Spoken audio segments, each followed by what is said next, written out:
Bonjour à tous. Donc deuxième épisode de l'éclair citoyen.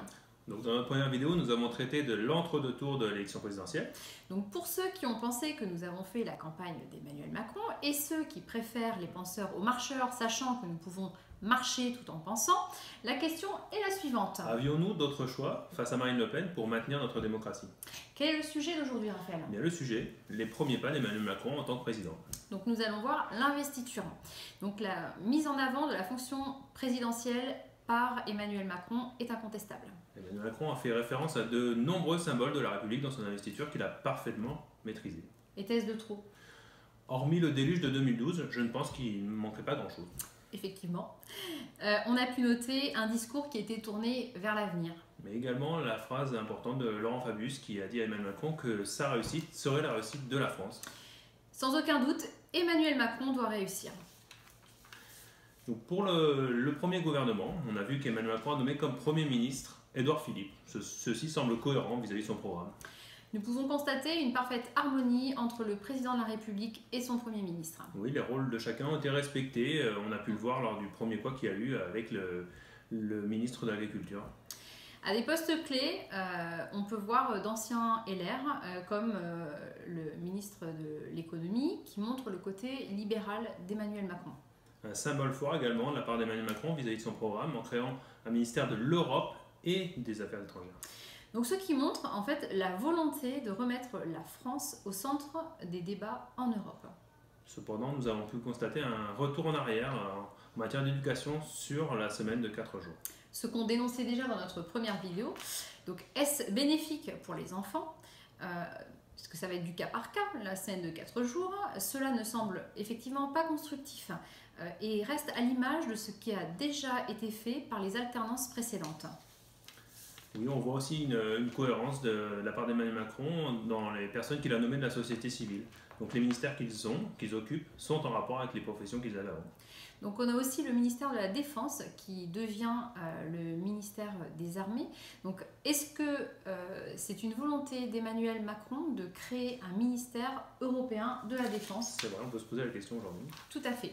Donc nous allons voir les législatives. Donc les législatives, c'est un échec cuisant au vu du faible taux de participation. C'est vrai, je pense que les Français ont été essoufflés au vu des élections successives depuis la primaire de la droite, la primaire de la gauche, les élections présidentielles. Il y a eu aussi les conflits au sein des partis et les affaires qui n'ont fait que dégoûter l'électorat. Et les médias aussi qui ont également laissé penser au soir de l'élection présidentielle qu'il y aurait une vague en marche et donc que l'élection était quasiment faite. Donc on sent aussi que les Français ne comprennent pas la fonction des députés. L'image qui est véhiculée par les députés est négative. Parce qu'ils sont en poste depuis trop longtemps et n'incarnent absolument pas le renouvellement. On a pu voir aussi dans de nombreuses circonscriptions un nombre de candidats énorme, ce qui fait qu'on n'y est pas d'accord. On aurait pu avoir des accords plus francs entre les partis de droite et de gauche qui auraient été peut-être les plus cohérents. Alors, ce qui interpelle le plus, c'est que personne ne semble étonné qu'au sein de l'hémicycle, nous ayons 8 députés du Front National. C'est vrai, ceci démontre, je pense, la faillite des partis traditionnels qui n'ont pas su se renouveler et mobiliser les électeurs autour d'eux. Alors la question est, qu'en reste-t-il? Je pense une longue traversée du désert pour ces partis. Et oui, ils ont tous la même position, c'est-à-dire l'opposition systématique. Au-delà des clivages, je pense qu'il est temps de trouver des solutions pour que la France avance réellement. Donc quelle serait donc la solution pour intéresser davantage les Français à la vie politique? Je pense qu'une partie de la proportionnelle pourrait être une solution, mais il faut surtout que les partis proposent réellement des solutions dans l'intérêt général, ce qui est l'essence de la politique. Emmanuel Macron devant le Congrès. Son action a fait débat, effectivement. Cela fait-il de lui un monarque? Respecte-t-il les institutions? Le rôle du président et du Premier ministre sont pourtant bel et bien respectés. Oui, c'est ça. Je pense qu'on a fait beaucoup de débats autour de ce fait et c'était surtout, je pense, pour faire le buzz à mon avis. Attendons de voir ce qui sera réellement mis en place pour critiquer. Tout à fait. Donc nous avons quelques derniers mots avec quelques éléments dont nous souhaiterions parler en dehors Voilà, les derniers petits points. Donc la moralisation de la vie politique est au cœur des débats puisque c'est ce qui devrait être mis en place en premier lieu. Donc c'est une bonne chose pour améliorer la vision qu'ont les Français de la vie politique. Il faut cependant modérer, parce qu'il ne faut pas non plus tomber dans l'excès. Tout à fait.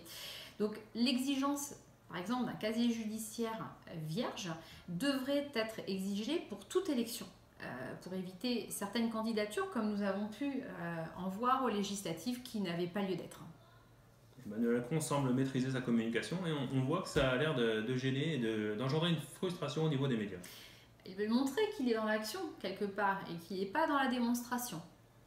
A-t-il tort? Je pense que c'est à chacun de faire son idée sur ce point. Donc on va terminer par un petit coup de gueule. Tout à fait. Parce qu'après voilà, après ces élections, quand même, on a pu voir la violence verbale et la haine qu'il y a eu sur les réseaux sociaux. Donc c'est vrai que plus rien n'est respecté, on a l'impression. Certains cherchent sans cesse à faire des coups d'éclat pour exister. Donc pour le prochain sujet ou les prochains sujets, donc en fait nous attendons vos propositions qui peuvent être nombreuses et variées.